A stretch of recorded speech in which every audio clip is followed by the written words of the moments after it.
호흡이 있는 자는 찬양하라 라는 제목으로 하나님 말씀 함께 나누도록 하겠습니다.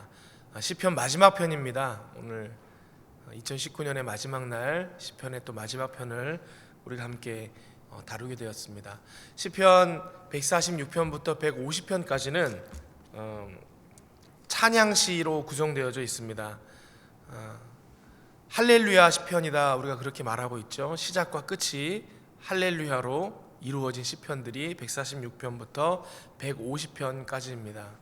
특별히 이 시편 150편은 선포와 명령의 메시지를 담고 있습니다. 우리 각 절을 보시면 어떻게 끝나고 있느냐, 찬양할지어다 이렇게 끝나고 있죠. 찬양할지어다, 명령이면서 선포입니다. 이렇게 찬양하라, 또 이렇게 찬양하리라, 그런 의미를 담고 있습니다.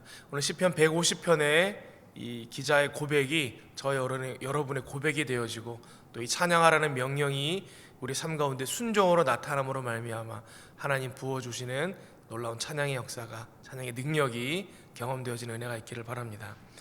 1절부터 살펴봅니다. 1절은 어디에서 찬양할 것인지에 대해서 말하고 있습니다. 할렐루야, 그의 성소에서 하나님을 찬양하며 그의 권능의 궁창에서 그를 찬양할지어다. 여러분, 이 성소라는 말은 작은 의미로는 이 땅에 있는 하나님의 처소, 성전을 의미할 수 있습니다. 하나님의 임재가 있는 곳, 하나님께 예배 드림이 있는 곳, 우리가 먼저 그곳에서 하나님을 찬양해야 합니다. 여러분이 가장 찬양 많이 하는 곳이 어디예요? 교회잖아요. 와서 예배 드릴 때 하나님을 높임이 있어야 된다는 거예요. 그리고 좀 더 넓은 의미로 이 성소라는 말은 거룩한 처소라는 뜻이잖아요. 여러분, 어떻게 하면 어떤 장소가 거룩해질 수 있습니까? 어떻게 하면 구별될 수 있습니까? 사실 죄악이 만연한 이 땅의 어느 곳도 거룩할 수 없고 구별될 수 없습니다. 그러나 그러한 이 땅의 처소일지라도 거룩하신 우리 하나님이 그곳에 계시면 그곳이 거룩한 곳이요, 구별된 처소요, 곧 성소가 되는 것입니다. 여러분, 이 표현은 좀 환원적으로 우리가 이해할 수가 있어요. 하나님이 임하시는 곳이 거룩한 곳이므로 그곳에서 하나님을 찬양하라 라고 먼저 생각할 수 있는데, 또 반대로는 어떻게 해석할 수 있냐면, 여러분, 하나님이 어떤 자리에 임하십니까? 어떤 자리에 임하세요? 우리가 하나님 예배하는 자리, 우리가 하나님의 이름을 부르며 기도하는 자리, 우리가 하나님 찬양하는 자리에 하나님께서 임하시는 거예요. 그래서 우리가 찬양하는 자리가 성소가 되는 것이고, 거룩한 자리가 되는 것이고, 구별된 자리가 되는 것입니다. 여러분이 가정에서 하나님 찬양하면 가정이 뭐가 되는 거예요? 성소가 되는 거예요. 여러분이 출근길에서 하나님 찬양하면 그 출근길이 뭐가 되는 거예요? 성소가 되는 거예요. 여러분이 일터에서든지 운동 중에든지 운전 중에든지 여러분이 찬양하는 어느 곳이든 그 자리가 성소가 되는 것입니다. 그리고 또 말하기를 그의 권능의 궁창에서 그를 찬양할지어다 그랬습니다. 여기서 말하는 궁창은 단순히 하늘만 의미하는 것이 아니라 그 속에 거하는 모든 피조물들이 하나님을 찬양하라 이렇게 권면하고 있는 내용으로 우리가 이해를 해야 합니다. 이 땅에 있는 성소든지 하늘 아래에 있는 모든 피조물이든지 다 하나님을 찬양하라 그렇게 명령하고 있는 것입니다. 어느 곳에 있든지 어떤 상황에 있든지 하나님을 찬양함으로 그 자리를 거룩한 처소, 하나님이 임하시는 자리로 만드시는 저와 여러분들 되시기를 바랍니다. 2절은 이 찬양의 내용에 대해서 언급하고 있는 말씀이에요. 우리가 찬양할 때 무엇을 찬양할 거냐라는 것입니다. 여러분, 사람이 사람을 칭찬할 때도 기술이 있어요. 감사를 표현할 때도 기술이 있습니다. 여러분, 그냥 아유 칭찬합니다, 아유 감사합니다, 여러분 그냥 그렇게 말하는 거는요, 칭찬도 아니고 감사도 아닙니다. 칭찬이나 감사는 구체적이면 구체적일수록 감동적이고 또 그 안에 또 사람을 움직이는 힘이 있습니다. 그래야 제대로 된 칭찬이고 제대로 된 감사라는 거예요. 오늘 이전에 뭐라고 얘기합니까? 그의 능하신 행동을 찬양하며 그의 지극히 위대하심을 따라 찬양할 찬양할지어다. 하나님을 찬양할 때도 마찬가지라는 거예요. 하나님이 행하신 능하신 일들을 찬양하는 거예요. 우리의 삶 가운데 나타났던 하나님의 위대하심을 하나하나 찬양하는 것입니다. 여러분, 우리는 이 찬양이라는 것이 칭찬이라는 것이 듣는 사람만 좋은 거라고 생각하기 쉽습니다. 근데 여러분, 좋은 칭찬, 좋은 감사가 어떤 거라 그랬죠? 구체적으로 하는 거예요. 근데 이 구체적인 감사와 구체적인 칭찬이 듣는 사람으로 하여금 기분 좋게 만드는 이유가 무엇입니까? 누군가가 여러분을 칭찬하는데 아주 구체적인 내용을 언급하면서 칭찬하는 거예요. 감사하는 거예요. 왜 기분이 좋습니까? 야, 이 사람이 그 일을 정말로 깊이 속으로 우러나오는 마음으로 고마워하는구나, 감사하는구나 느낄 수 있잖아요. 무슨 말이냐면 감사함과 고마움을 표현하는 사람이 그 일에 대해서 묵상한다라는 말이에요. 여러분, 우리가 하나님의 행하신 일들을 구체적으로 찬양할 때는 하나님 기분 좋으라고 하는 거죠, 물론. 그죠? 하나님 기뻐 받으소서 하는 마음으로 찬양하는 거예요. 근데 하나님만 유익하고 끝났냐? 그렇지 않죠. 그 찬양함에 뭐가 있어요? 감사함에 뭐가 있어요? 하나님이 행하신 일들에 대한 깊은 묵상이 있는 거예요. 여러분이 하나님의 행하신 일들을 깊이 묵상하면 묵상할수록 감사가 깊어지고 또 하나님의 인도하시는 손길이 보이게 되고, 그래서 여러분의 찬양이 더욱더 능력 있는 찬양이 되어지는 것입니다. 구체적으로 하나님을 찬양함으로 그 찬양의 능력이 임하여지는 저 여러분들 되시기를 바랍니다. 세 번째입니다. 세 번째는 찬양의 수단에 대한 내용이 나오고 있습니다. 이 3절부터 5절까지 보니까 온갖 악기들이 다 나오고 있어요. 먼저 관악기가 나옵니다. 나팔 소리로 찬양하며, 또 뒤에 보니까 퉁소로 찬양할지어다. 그렇죠? 또 그리고 나서는 현악기가 나와요.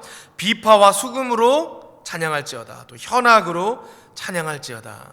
또 타악기도 나옵니다. 소고치며 찬양하고, 큰 소리 나는 재금, 이게 재금이 심벌입니다. 심벌, 우리 여기 드럼에도 있죠, 심벌. 큰 소리 나는 재금으로 찬양하고 높은 소리 나는 재금으로 찬양할지어다. 악기만 나오느냐? 그렇지 않아요. 몸도 나옵니다. 춤추어 찬양할지어다. 여러분, 지금 시편 기자가 말하는 내용은 찬양에는 수단과 방법이 문제가 아니라는 것을 말하고 있는 거예요. 영광 받으실 하나님을 우리의 마음의 중심과 삶에서 나오는 고백을 받으시는 분이시지 우리의 수단을 보시는 분이 아니다라는 것입니다. 여러분, 수단은 누가 봅니까? 수단은 사람이 봐요. 수단은 사람이 봐요. 성경 어디에도 하나님의 백성들이 하나님을 찬양할 때 그 수단에 대해서 하나님께서 나무라는 장면이 나온 적은 없어요. 근데 누가 뭐라 그러죠? 사람이 뭐라 그러는 거예요. 다윗이 그의 성으로 또 하나님의 언약궤가 들어올 때 기뻐서 춤을 추면서 하나님을 찬양합니다. 하나님께서 뭐라 그러십니까? 누가 뭐라 그러죠? 그의 아내 미갈이 뭐라 그러는 거예요? 어찌 채통 없이 사람들 앞에서 옷이 벗겨지는지도 모르고 저렇게 춤을 추며 찬양할 수 있을까? 사람이 나무라는 거예요. 여러분, 왜 우리 한국교회도 옛날에 그런 일들이 많이 있었잖아요. 우리나라도 그랬던 적이 많이 있었습니다. 예배당에서 드럼 치면 그 교회는 이단이다, 그랬던 적이 있었습니다. 그리 멀지 않은 옛날에. 그리고 청년들이 찬양하면서 이렇게 기타 치고 이러면 장로님들이 오셔가지고 기타 막 부수고 어떻게 세속적인 악기를 가지고 하나님을 찬양하냐 그러고 그런 적이 있었습니다. 여러분, 우리가 지금 오늘날 한국 교회에서 연주되어지는 악기 중에 우리가 가장 경건하고 가장 신령한 악기라고 많은 사람들이 여기는 악기가 오르간이잖아요. 여러분, 오르간 찬양하면 사람들이 참 하나님을 영화롭게 높여드린다. 아니, 예배 때 어떻게 피아노로 찬양을 해? 그래도 오르간을 해야지. 이렇게 말씀하시는 분들이 지금도 있는데, 여러분, 오르간도요 원래는 술집에서 연주하던 악기였어요. 그런데 기독교가 왕성했던 중세시대를 거쳐오면서 교회 안으로 들어오게 되고 하나님을 찬양하는 악기로 바뀌게 된 거예요. 여러분, 수단과 방법에 문제가 있는 것이 아니라 하나님을 찬양하는 우리의 중심에 문제가 있습니다. 또 어떤 교회들은요, 박수 치면 안 되는 교회가 있어요. 어떻게 교회에서 경망스럽게 박수를 치느냐? 여러분, 찬양하면서 박수 치는 게 성경적입니까? 비성경적입니까?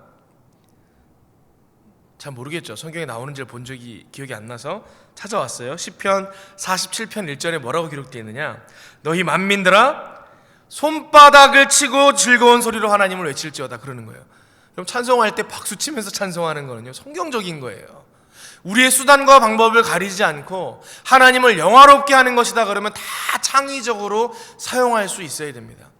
여러분이 한 번도 찬양해 보지 않은 방법으로 찬양해 볼 때 거기서 얻어지는 새로운 경험들이 있어요. 제가 그 중고등부 시절에 그런 경험이 있었습니다.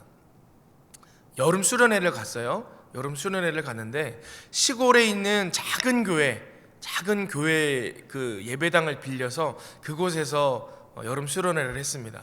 근데 우리 그 학생들이 열심히 기도하고 찬양하고 예배하는 가운데 막 은혜가 임한 거예요. 그 집회하는 가운데 은혜가 임해가지고 함께 예배했던 모든 학생들이 막 그 뜨겁게 불을 받아가지고 얼마나 하나님을 기쁨으로 찬양하는지 밤새도록 찬양을 했거든요. 누구 하나 인도하는 사람이 없어도 밤새도록 찬양을 하는데 다 기뻐 뛰며 춤을 추며 찬양을 했어요. 저는 그렇게 밤새도록 춤춰본 적이 없는데 그날은 정말로 기쁨으로 밤새도록 춤을 추며 찬양을 했습니다. 근데 춤을 추는데 이 시골 교회잖아요. 마룻바닥으로 되어 있는 교회인데 교회 바닥이 성하지가 않은 거예요. 많이 사갔을 거 아니에요?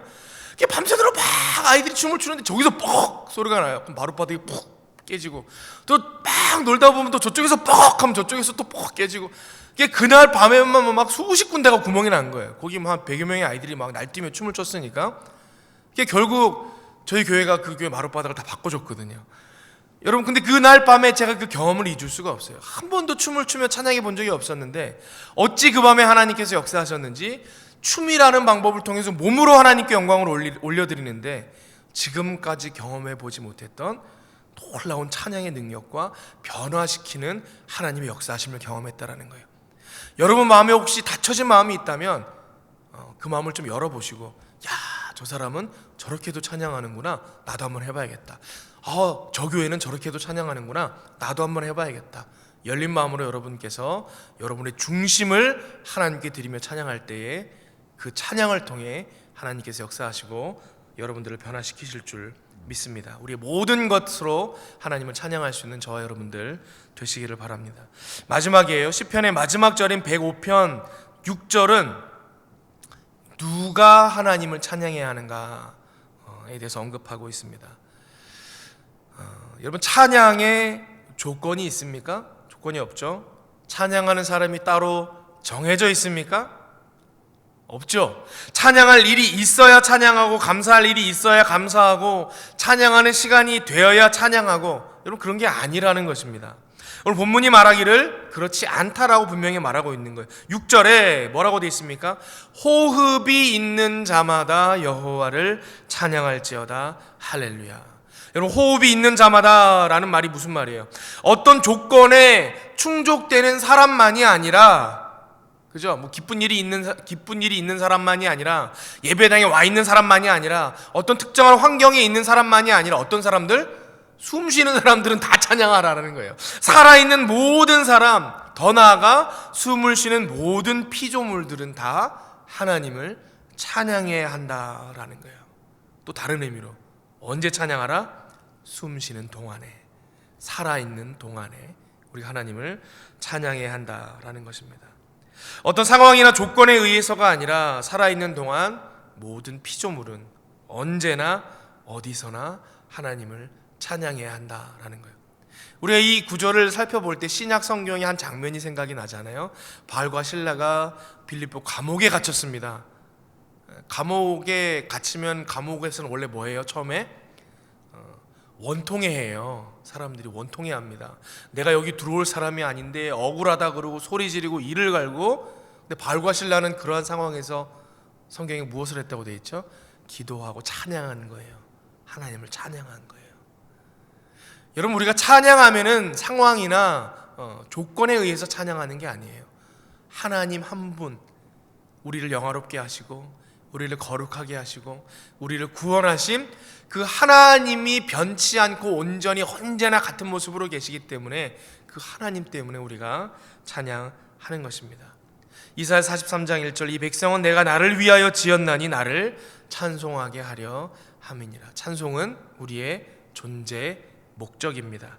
언제 어디서나 어떠한 상황에서도 우리 호흡이 있는 동안에는 하나님을 찬양하는 저와 여러분들 되시기를 바랍니다. 함께 기도하겠습니다. 아버지 하나님 감사합니다. 시편을 묵상하며 하나님 찬양함의 능력과 은혜를 깨닫게 하시고 또 우리의 삶의 찬양이 회복되게 하시니 감사함을 드립니다. 우리가 마지막 150편을 다루며 시편 기자가 하나님을 찬양할지어다 명령하였던 그 명령을 우리가 순종함으로 받기를 원합니다. 주님, 우리의 삶 가운데 찬양이 회복되게 하여 주셔서 하나님 찬양함으로 얻는 놀라운 능력들 경험하는 역사가 있게 하여 주시옵소서. 감사드리며 이 모든 말씀 예수 그리스도의 이름으로 기도하옵나이다. 아멘.